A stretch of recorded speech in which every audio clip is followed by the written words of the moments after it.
because they're kind of the same thing. So let's talk about velocity. So this is something that's misunderstood by, and we as engineers know this so well. It's misunderstood by so many non-team members. And it is probably the most dangerous metric that you can use in your team. So if you are a new team lead, highly, highly, highly recommend that you learn what velocities truly are and how to use them properly, because they're very, very, very dangerous. But they're also the key to being able to estimate, because you can't estimate if you don't know how fast you're going. So generally speaking, a velocity is often graphed, is based on on sprints is usually what we look at them for, but it can be done in any system that has a ticket based. And almost every place that I've worked at, you use tickets for this. So let's say that you have, we have a Kanban board. You can have Kanban boards even if you're working sprints. So we have something like nope, don't want that. We want ready.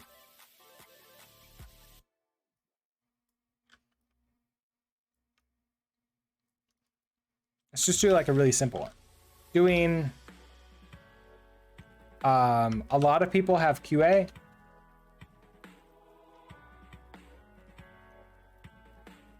And done.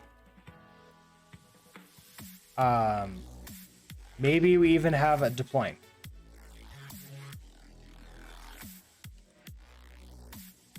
So here's a very, very typical sort of board. Now, a Kanban board, again, it's a Japanese term. I think a lot of people think of Kanban as the system of flow, where you're just moving you're just moving things around. You're constantly filling up ready, and you're constantly emptying out done as soon as it's done. But Kanban really means visualizing the work, a visualization of the work. And that's what's important here. So let's say we have some tickets. So let's create some of these. Let's make these green.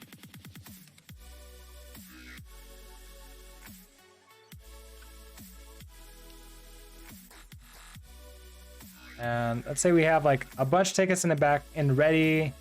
We have some over in each of these.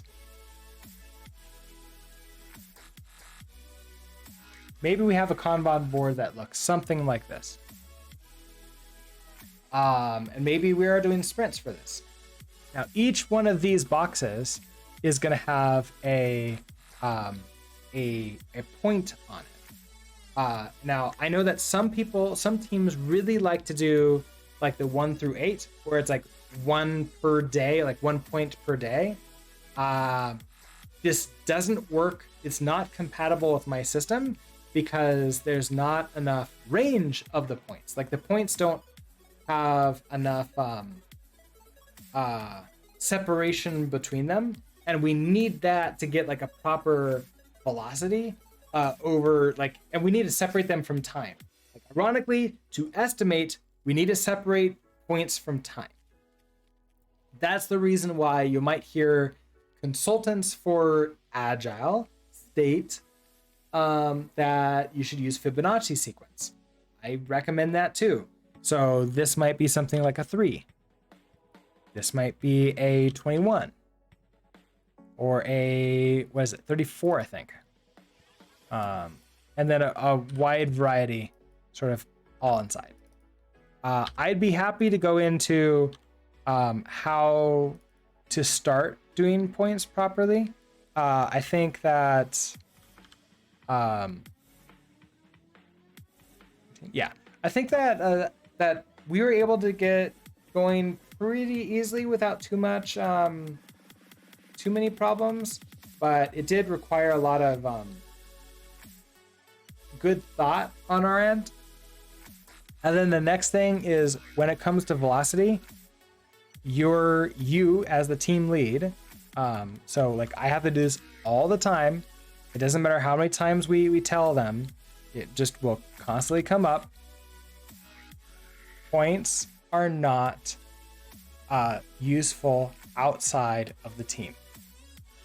If management outside of your team wants to compare one team's points to another, everything will fall apart, like really, really quickly. The biggest complaint about points is that they're gamed. Well, the biggest reason why they're gamed is because points are often weaponized, or velocity is often weaponized against the team. Don't allow the velocity to be weaponized. If you're in a meeting and a manager from another team, a manager from like the executive team, it doesn't matter. It could be the CEO, could be a board member, comes in front of your team says like, hey, so I noticed that the other team has a velocity of like 150 and your average velocity is 100. Do you think, is there a problem with that? It's an innocent question. Like, notice that there's no actual malice in that question. They're not actually trying to get you working faster. They're just asking, hey, shouldn't you be working faster? Because as far as they know, they're comparing apples to apples. They don't know that they're really comparing apples to oranges. But the fact that it's somebody in power over the team is asking that question can cause vast damage to the entire system. So publicly, in front of your team, correct that person. And this is where one of my favorite definitions of leadership comes in, which is we as leaders run towards danger. We have to shield our team from things like this. It might feel incredibly stressful and dangerous to answer a board member in front of your team, in front of maybe a bunch of people, to say, no, velocities are per team, and because like the team members are different and like the type of work that we're working on is different, every velocity is going to be unique. What we like to do is compare velocities to past velocities on the team, and that's all we do. 99% of the time that person is going to be placated and say like, oh great, okay, awesome. It's only like the 0.1% of the time that you're going to get like somebody who says like, well, I would rather them all work faster, and like then continue like to try to weaponize it. In that case, communication skills, de-escalation, those become really important, but you still have to deal with it right then. Don't wait to have a private conversation after the fact.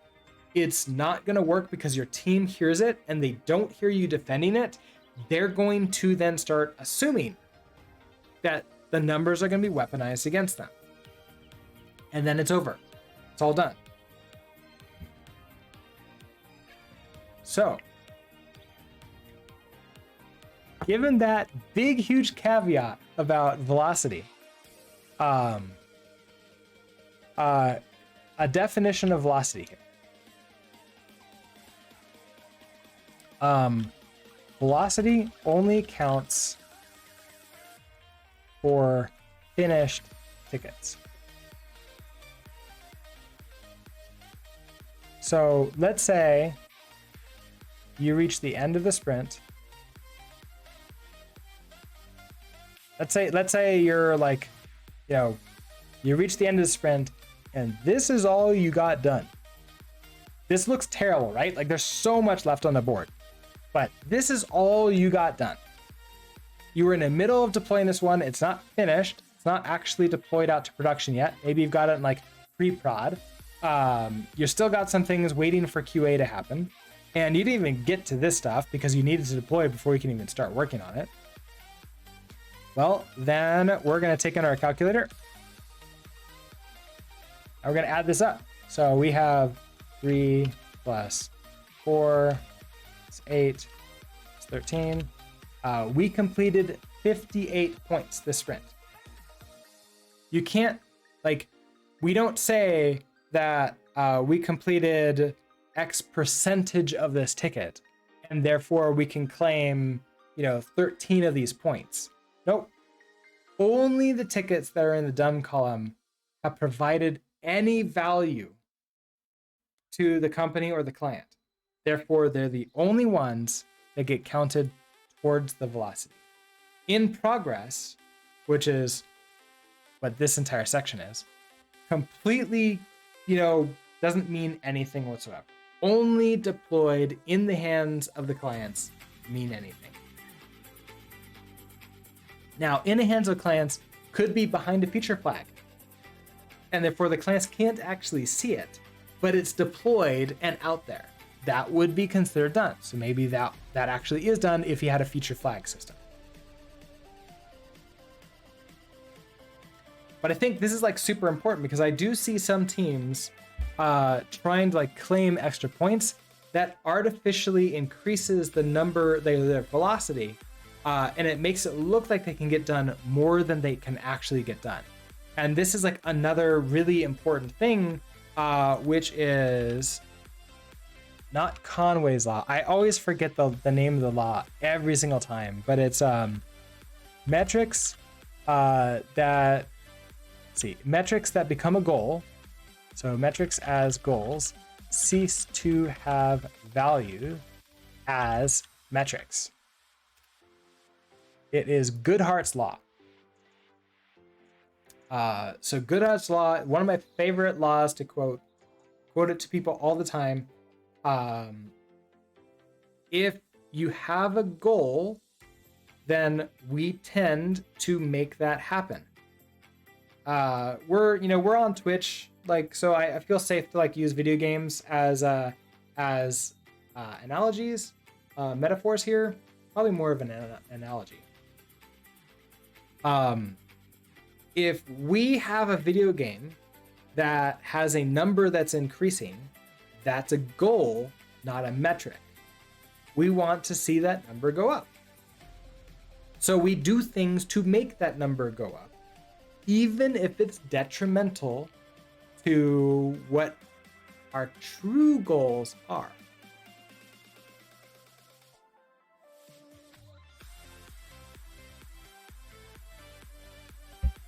I feel like that's a really important thing.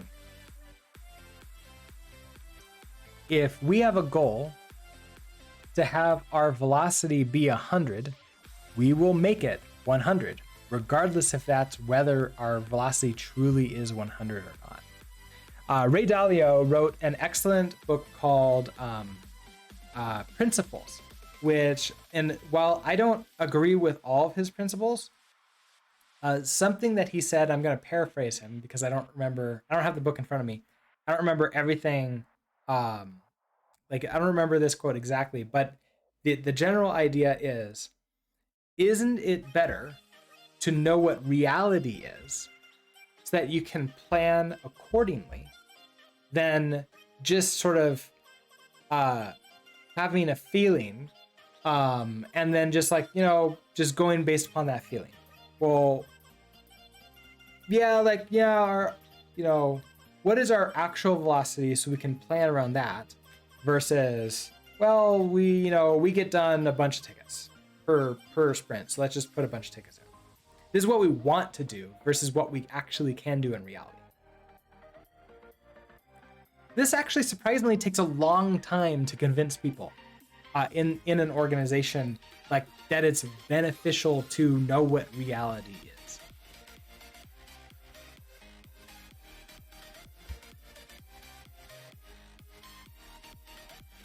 So, okay, great. We have a velocity. Let's say we've done 100 sprints. And we now have a velocity of 100. Math will be easy. So we have a velocity of 100. This is an average velocity. Every sprint we can get around 100 tickets into done column. Okay, great. This is wonderful. We know how many tickets we can get done. So at the beginning of the sprint, when we do sprint planning, we can just load up 100 points worth of tickets, right?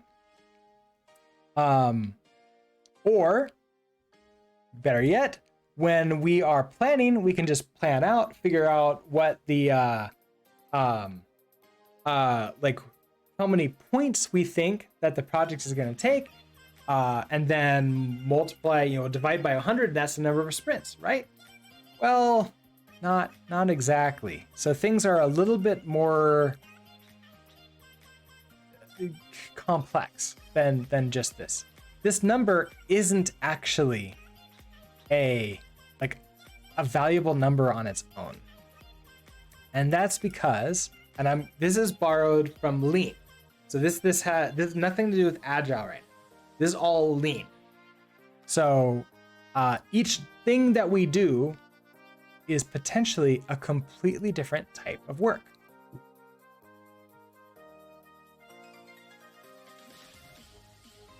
And different types of work get done for different reasons. So let's say that with if we look at this, well, red, we have 4 different types of work. We have unplanned,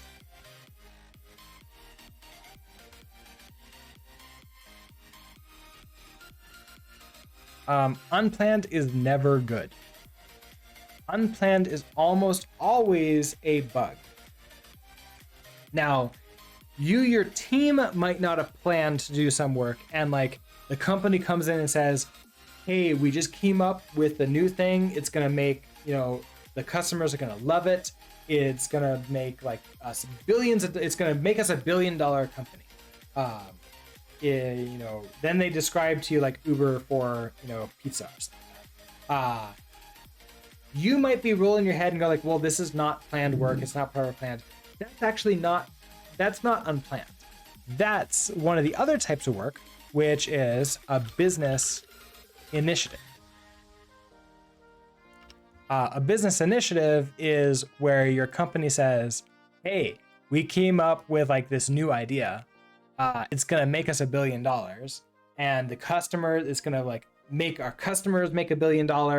Everything is going to be the best thing in the world. We need to do this right now. That's a business initiative. Generally speaking, business initiatives should never interrupt a sprint in the middle of a sprint. They can always wait until the next sprint starts.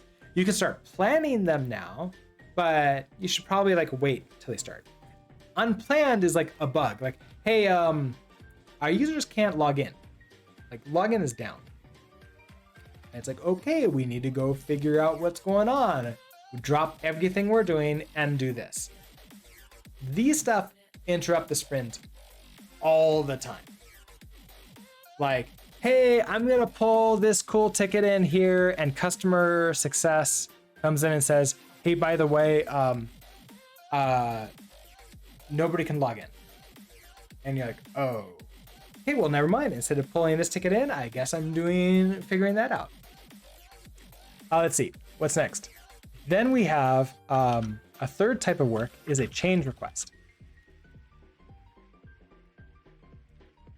A change request is a paying customer has requested that we change something, a feature request, for example. Hey, I really for example, I gave Envision, who makes this whiteboard, I sent them a feature request to add a dark mode. So that way it could be a dark background instead of a light background. That's a change request. I am a customer. I am a using customer for this. Doesn't have to be paying because it's just someone who's actually using it who is not the business. and they want something different. That's value adding, because this is like, ooh, maybe if we do this, we can even get more people will want to buy this product. More people getting value from it. It's the reason why you see like products change over time. They get customer like changes requested in. And then there's one final type, which is in Lean, it's called IT. But it's like, that's literally like the IT department doing something for you. I actually call this just internal improvement is what I've renamed this to be. Internal improvement is something like, hey, if we switch from SQL to Postgres, there's like a cache on the actual database that we can utilize that will speed up our queries by 700%, and it will make everything faster on the site. So we should probably do that. The business didn't come up with this. It's not been requested by anybody else. It's like, just, hey, it'll make our stuff more faster. Or it could be, hey, you know what? We don't have any automated tests. What if we write automated tests? We will become faster by doing that. So internal improvement generally improves ourselves. So let's go write what these are. So types of work. We have unplanned. These are almost always bugs need to be fixed right now. Although sometimes we can wait and fix them later. Triage is a thing. Okay. Outside of unplanned, there is business initiative. This is business has an idea that will increase value to the customer and therefore increase the value of the product and business. Then we have change request. A change request is a customer, not the product owner, sales, or anyone in the business has requested a change. This change would improve the value of the product and business. Note that we shouldn't always do all change requests. Not all of them will help.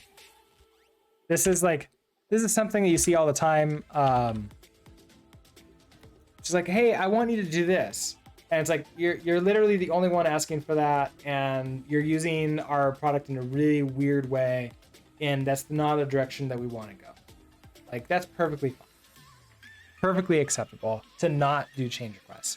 Also, not all business initiatives will get done. We'll always have more ideas than we have time to work on them. Internal improvement. So these are like tools, procedures, or anything else that will make us faster.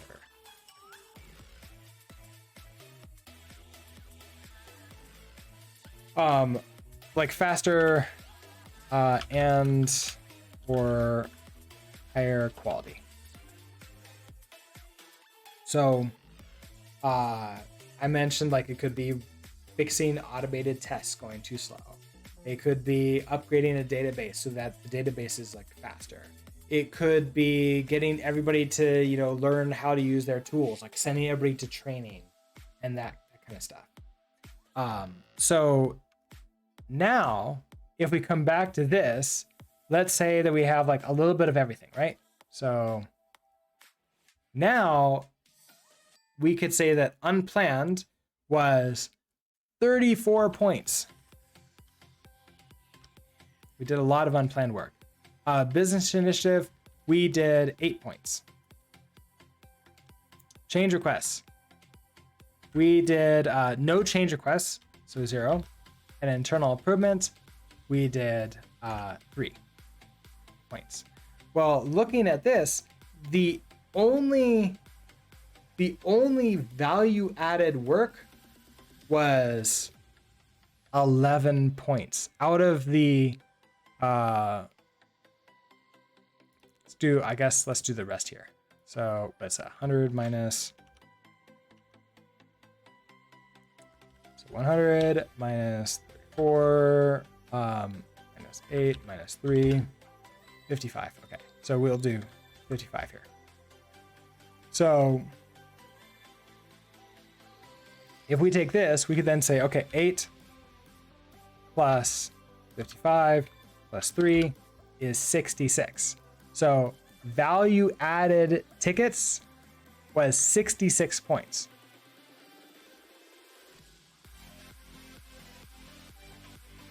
Well,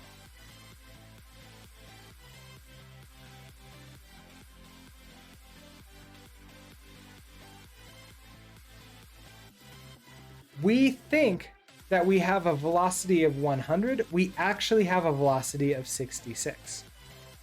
We'll call this the adjusted velocity because we're adjusting after all no value or waste gets added in here.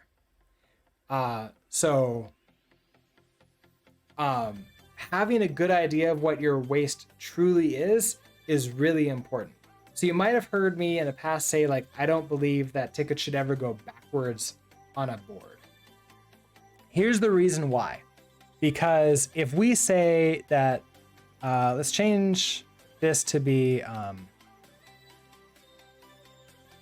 let's say you're a business initiative. So you get done, you move your way over, you get into QA, and QA finds a really horrendous bug in here. So it just moves it back to here. Well, it gets completed and it gets reworked and added in here.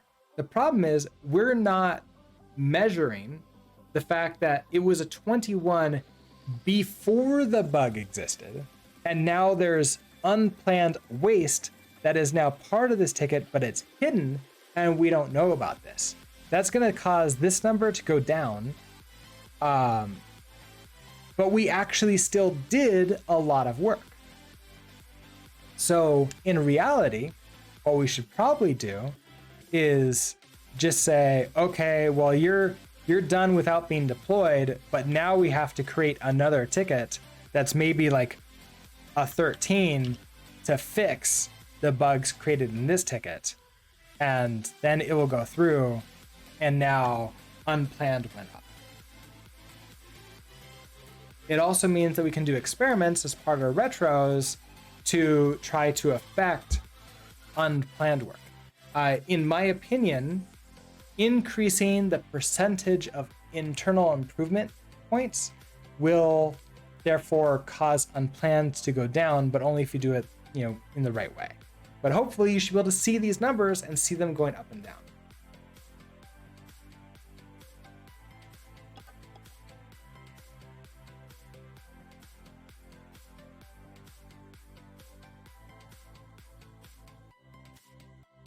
So that's what I mean by these like types of work. That's what I mean by like our velocity.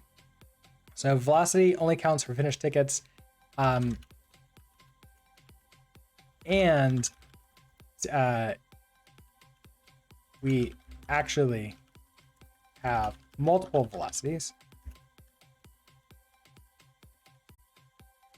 that make a super velocity.